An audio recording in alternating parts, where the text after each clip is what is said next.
Tengan un lindo y maravilloso día. Les saluda afectuosamente Eliseo Muñoz Mena. Les doy la más cordial bienvenida a su programa Tempu Iri Humanorum, Tiempo de los Derechos Humanos. En esta ocasión compartiré con ustedes tópicos relacionados con el delito de discriminación, el cual desarrollaremos a través de 5 momentos. En primer lugar, hablaremos acerca de qué es el tipo penal, seguidamente de los elementos del tipo penal. Así también haremos una descripción normativa del tipo penal de discriminación previsto en el artículo 206 del Código Penal de la Ciudad de México. Así también haremos un análisis dogmático del tipo penal de discriminación y finalmente haremos unas breves conclusiones. Ahora bien, ¿qué es el tipo penal? El tipo penal es la descripción de la conducta prohibida que lleva a cabo el legislador en el supuesto de hecho de una norma de naturaleza penal. Dicho de otra manera, el tipo penal es la descripción de una conducta prohibida, como en este caso la discriminación, prevista en un código penal. Ahora bien, los elementos del tipo penal son 3, los elementos objetivos, subjetivos y normativos. Los elementos objetivos son aquellos que proceden del mundo externo. Por tanto, son perceptibles por medios de los sentidos. Se caracterizan por ser tangibles, externos y materiales. Representan cosas, hechos o situaciones del mundo circundante previstos en el tipo penal.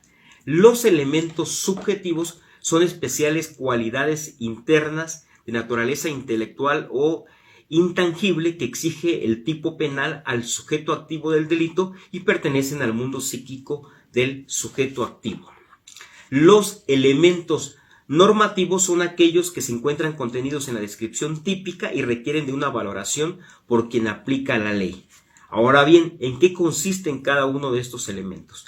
Los elementos objetivos, o cómo se componen. Los elementos objetivos son el sujeto activo, el sujeto pasivo, la conducta, el resultado, el nexo causal, el bien jurídico tutelado, el objeto material y las circunstancias de lugar, tiempo, modo u ocasión. Dentro de los elementos subjetivos encontramos al dolo y a la culpa. Y en lo que hace a los elementos normativos son de 2 tipos, jurídicos y culturales. Dicho esto, haremos ahora una descripción del tipo penal de acuerdo al artículo 206 del Código Penal de la Ciudad de México, que a la letra dice: se impondrá de 1 a 3 años de prisión o de 25 a 100 días de trabajo en favor de la comunidad y multa de 50 a 200 veces la unidad de medida y actualización al que, por razón de la edad, el sexo, el estado civil, el embarazo, la raza, la procedencia étnica, el idioma, la religión, la ideología, la orientación sexual, el color de la piel, la nacionalidad, el origen, la posición social, el trabajo, la profesión, la posición económica, características físicas, la discapacidad o el estado civil o cualquier otra que atente contra la dignidad humana y tenga por objeto anular o menoscabar los derechos y libertades de las personas. 1. Fracción primera. Provoque, incite y apoye a difundir acciones basadas en odio, violencia o discriminación contra cualquier persona o grupo de personas. Fracción segunda. Niegue a una persona un servicio o una prestación a la que tenga derecho. Para los efectos de esa fracción se considera que toda persona tiene derecho a los servicios o prestaciones que se ofrecen al público en general. Fracción tercera. A quien veje o excluya a alguna persona o grupo de personas. Fracción cuarta. A quien niegue o restrinja derechos laborales. Esto para efectos de prácticos se considera, prácticamente está prevista en la fracción, en el párrafo primero. Todo lo anterior dicho encuadra en el párrafo primero del artículo 206 del Código Penal de la Ciudad de México. Ahora bien, el párrafo segundo a la letra dice: se incrementarán hasta en una mitad las penas previstas en el primer párrafo en los siguientes supuestos. Inciso A, si quien comete el delito es una persona servidora pública en el ejercicio de sus funciones o con motivo de ellas. Inciso B. Si quien comete el delito se vale de medios o circunstancias que le proporcionen su empleo, cargo o comisión, profesión, ministerio religioso o cualquier otro que implique subordinación por parte de la víctima. Inciso C. Si quien comete el delito niega, obstaculiza, restringe o limita el acceso a bienes o servicios a personas con discapacidad temporal o permanente que precisen ajustes razonables. Esto es el segundo párrafo. El siguiente párrafo, tercero, dice: no serán consideradas discriminatorias todas aquellas medidas tendientes a la protección de los grupos de atención prioritaria. Y de acuerdo a la Ley Federal para prevenir y eliminar la discriminación, estas medidas tendientes a la protección de grupos de atención prioritaria son las acciones afirmativas, las medidas de nivelación y las medidas de inclusión. Dicho lo anterior, haremos ahora el estudio dogmático del tipo penal de la discriminación, de acuerdo a la descripción normativa, conjugado con los elementos del tipo penal. Empezamos pues por el análisis dogmático acorde a los elementos objetivos del tipo penal. En este sentido, en lo que hace al sujeto activo, el tipo penal básico previsto en el primer párrafo, fracciones primera y tercera del artículo 206 del Código Penal en estudio, no exige ninguna calidad específica en el sujeto activo, por lo que puede ser cualquier persona. Relativo a la fracción segunda del artículo 206, señala: a quien niegue a una persona un servicio o una prestación a la que tenga derecho. En este supuesto, el sujeto activo debe tener la calidad específica de ser un prestador de servicios al público en general. Así también, en el supuesto normativo previsto en la fracción cuarta del artículo 206, que dice: a quien niegue o restrinja derechos laborales, en este caso el sujeto activo se le exige una calidad específica, que es la de ser superior jerárquico, jefe o patrón, derivado de una relación laboral respecto de la víctima. Por lo que hace el párrafo segundo del artículo 206, ya señalado, el que se refiere a las agravantes, para la aplicación de las agravantes se exigen también calidades específicas. Recordemos que señala dicha fracción normativa. Inciso A, que se incrementará hasta en una mitad de las penas previstas en el primer párrafo en los siguientes supuestos. Inciso A, el anterior era el párrafo de preámbulo. Inciso A, si quien comete el delito es persona servidora pública en el ejercicio de sus funciones o con motivo de ellas.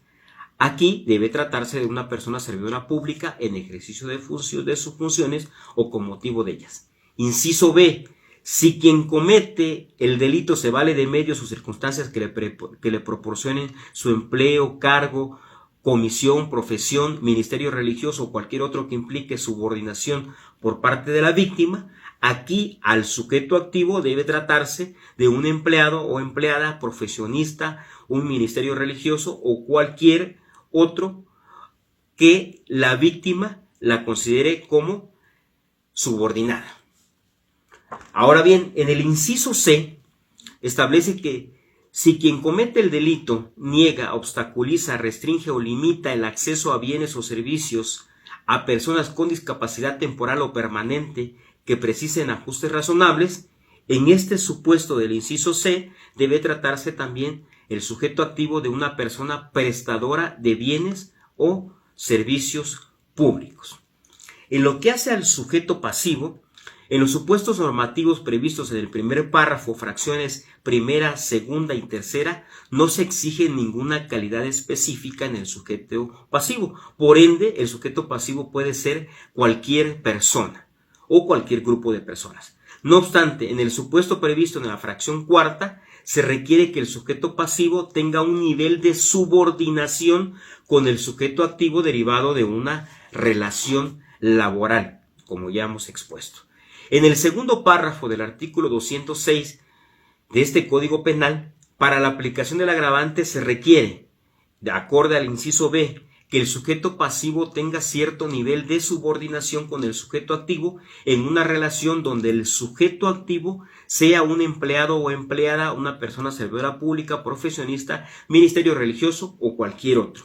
Acorde al inciso C, se requiere que el sujeto pasivo sea una persona con discapacidad temporal o permanente que precise ajustes razonables.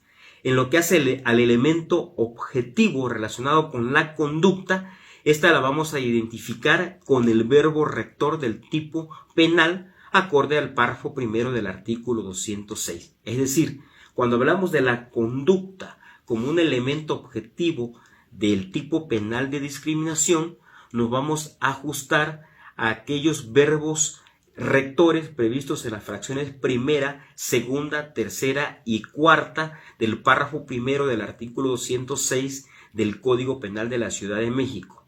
Menciono el primero de manera literal. Fracción primera: a quien provoque, incite y apoye. ¿Cuáles son los verbos rectores? Provocar, incitar y apoyar. Por tanto, comete el delito de discriminación acorde a la fracción primera a quien provoque, a quien sea un provocador, a quien sea un incitador o a quien apoye. ¿Apoye qué cosa? Apoye a difundir acciones basadas en el odio, violencia o discriminación contra cualquier persona o grupo de personas por las razones que ya hemos mencionado, que están en el primer párrafo: la edad, el sexo, la preferencia sexual, la condición económica, la procedencia étnica, entre otros, y que además tenga por objeto anular o menoscabar los derechos y libertades de las personas. Sigamos. En la fracción segunda, tercera y cuarta respectivamente, los verbos rectores son negar, cuando dice negar a una persona un servicio o la prestación de un servicio a la que tenga derecho. Siguiente verbo rector: vejar o excluir. Siguiente verbo rector, fracción cuarta: a quien niegue o restrinja, ¿qué cosa? Derechos laborales. Entonces, cuando hablamos de la conducta como elemento objetivo del tipo penal, nos vamos a centrar en el verbo rector o en los verbos rectores. En lo que hace el resultado, el delito de discriminación es un delito de resultado formal. Por lo tanto, basta con realizar alguna de las conductas descritas en la redacción del tipo penal que ya hemos señalado, sin requerir para lesionar el bien jurídico de la dignidad de las personas algún tipo de resultado material, como por ejemplo en el delito de homicidio, que se requiere, valga la expresión, una persona fallecida para que se acredite este resultado material. Aquí en este caso se requiere un resultado o es un delito de resultado formal, como ya lo hemos expresado. Ahora bien, en lo que hace al bien jurídico tutelado, en el delito de discriminación, es la dignidad de las personas, que está descrita en el artículo 5 de la Ley Federal de Víctimas, y que nos dice que la dignidad es un valor, es un principio y derecho fundamental, base y condición de todas las demás, e implica la comprensión de las personas como sujetos de derechos. También se establece que la dignidad es el valor de una persona como ser humano. Ahora bien, en lo que hace al objeto material, es propiamente la persona en contra de quien se comete el delito de discriminación. Es decir, el objeto material como elemento del tipo penal es propiamente la víctima del delito de discriminación.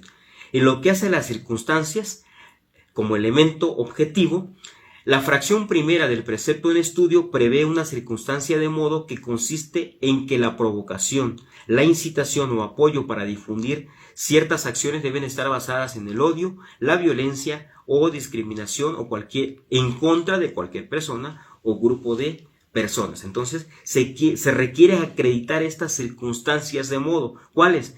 Que esa provocación o incitación esté basada en el odio, en la violencia o en la discriminación. Si no se acreditan estas circunstancias de modo, no se acredita el tipo penal de discriminación en este supuesto específico.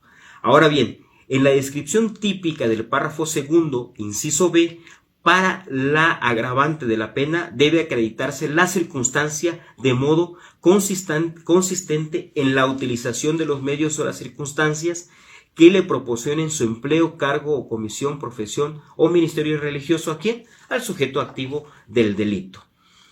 En lo que hace a el elemento subjetivo del tipo penal de discriminación, Este se trata de un delito eminentemente doloso. Los elementos subjetivos solo son dos: el dolo y la culpa. Particularmente en este caso, la dogmática exige que el tipo penal de discriminación es un tipo penal propiamente de naturaleza dolosa. Ahora bien, dentro de los elementos normativos vamos a encontrar a los de naturaleza jurídica. Estos son el embarazo, la dignidad humana, la discapacidad, la discriminación y los ajustes razonables. Son conceptos que están implícitos o están descritos en el tipo penal, pero que a su vez son conceptos que se encuentran descritos en una ley o en una norma específica. Por ejemplo, el embarazo en el Código Penal de la Ciudad de México, la dignidad humana en la Ley Federal de Víctimas, la discapacidad en la Ley General para la Inclusión de Personas con Discapacidad, la discriminación se encuentra previsto en la Ley Federal para prevenir y eliminar la discriminación, los ajustes razonables en el artículo 2 de la Ley General para la Inclusión de Personas con Discapacidad. Entonces el juzgador, la persona juzgadora se tiene que remitir a estos preceptos normativos que describen estos conceptos o estas instituciones.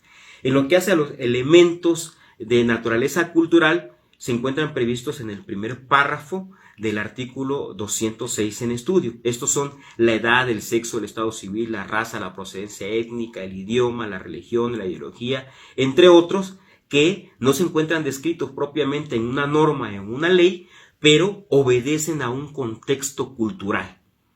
Ahora bien, en lo que hace a los requisitos de procedibilidad, el delito de discriminación es de querella, no se persigue de oficio. La querella puede interponerse por quien sea titular del bien jurídico tutelado, es decir, que a quien se esté agraviando en su dignidad, y propiamente también puede ser presentada la querella por su legítimo representante, y en este caso procede el perdón. En lo que hace a la autoría y participación, el delito de discriminación se comete a título de autoría material y de coautoría. ¿Quién es el autor material? Quien comete físicamente o ejecuta el delito de discriminación. ¿Quién es el coautor? Quien en unión de otra persona ejecuta el delito de discriminación. Conclusiones. Es importante señalar que el delito de discriminación se encuentra tipificado a nivel federal y a nivel estatal. El tipo penal únicamente lo vamos a poder encontrar en un código penal, en el Código Penal de Chiapas, de Oaxaca, de Guerrero, etcétera, o en el Código Penal Federal. Para que a una persona se le pueda dictar una sentencia por el delito de discriminación, se tienen que acreditar fehacientemente los elementos objetivos, subjetivos y normativos que acabamos de mencionar. La forma en que se desahoga valga la expresión, el tipo penal de discriminación es a través de un procedimiento penal acusatorio que inicia con una querella ante el Ministerio Público y seguidamente se desahoga todo el procedimiento penal acusatorio en sus etapas ante un órgano jurisdiccional que regularmente es un juez o una jueza, más bien es un juez o una jueza penal. ¿Quiénes pueden cometer este delito? Como ya hemos visto, personas o cualquier persona o incluso quienes tengan calidades específicas como la de ser personas servidoras públicas, como ya lo hemos señalado. Si se acredita este tipo penal, se va a dictar una sentencia. En esta sentencia procede propiamente también la reparación integral del daño a favor de la víctima del delito de discriminación. Es importante también señalar que solo 26 entidades federativas tienen tipificadas, valga la expresión, el tipo penal de discriminación, y las excepciones son las siguientes. 3 entidades federativas tienen tipificada una conducta, digamos, similar al delito de discriminación. En el caso de Baja California, tipifica la discriminación en materia educativa. En el caso de Campeche, delitos de odio, y en el caso de Jalisco, delitos en contra de la dignidad, pero no propiamente la discriminación. Y en lo que hace a Guanajuato, Guerrero y Nayarit, no tienen tipificado el delito de discriminación. Ahora bien, esto es lo que acabamos de mencionar ahorita, es el delito del tipo penal de discriminación que cae en el ámbito del derecho penal. Ahora bien, la discriminación también puede recaer en el ámbito del derecho administrativo, esto es, la existencia de conductas, actos u omisiones discriminatorias que pueden ser cometidas por una persona, por personas servidoras públicas, por los poderes públicos de la federación, es decir, por el Ejecutivo Federal, el Legislativo Federal, el Poder Judicial de la Federación, los poderes ejecutivo, legislativo y judicial a nivel local e incluso también autoridades municipales. Estas conductas en el ámbito administrativo están descritas y se regulan conforme a la ley federal para prevenir y eliminar la discriminación en el ámbito federal y conforme a las leyes estatales para prevenir y eliminar la discriminación en cada una de las entidades federativas. ¿Quién se encarga de aplicar estos procedimientos o de conocer de estas conductas discriminatorias, de conocer de estas quejas? En primer lugar, a nivel federal, el Consejo Nacional para Prevenir la Discriminación, conocido como CONAPRED, en lo que hay entidades federativas, como en el caso de la Ciudad de México, que existe un órgano llamado COPRED, semejante al Consejo Nacional para Prevenir la Discriminación, pero con competencia en el ámbito local y solo para la Ciudad de México. Existen otras entidades federativas que no tienen un órgano similar al Consejo Nacional para Prevenir la Discriminación, cuya competencia recae de estos actos discriminatorios para poderlos sancionar en las comisiones estatales de los derechos humanos y se desahogan a través de un procedimiento administrativo que termina con una resolución administrativa, no con una sentencia, y en las cuales se emiten medidas administrativas y de reparación. Y finalmente, todo este tópico relacionado con conductas discriminatorias también, o con la discriminación más bien, o la prohibición de discriminación, también puede recaer en el ámbito de el derecho familiar, el derecho civil, el derecho laboral, el derecho agrario, y me estoy refiriendo a actos, omisiones o normas de carácter general o leyes que contemplen conductas o contemplen figuras o instituciones de naturaleza discriminatoria. En estos supuestos que estoy mencionando ya finalmente, aquí lo que procede también o puede proceder es promover un juicio de amparo en contra de ese acto, de esa omisión o esa norma de carácter discriminatoria en el ámbito del derecho familiar, civil y mercantil. Veamos pues cómo hay tres grandes rubros: el penal, el administrativo y el que implica otras materias que podemos ventilar a través del juicio de amparo en torno a la discriminación. Muchas gracias por su atención. Nos vemos en la próxima cápsula. Bye.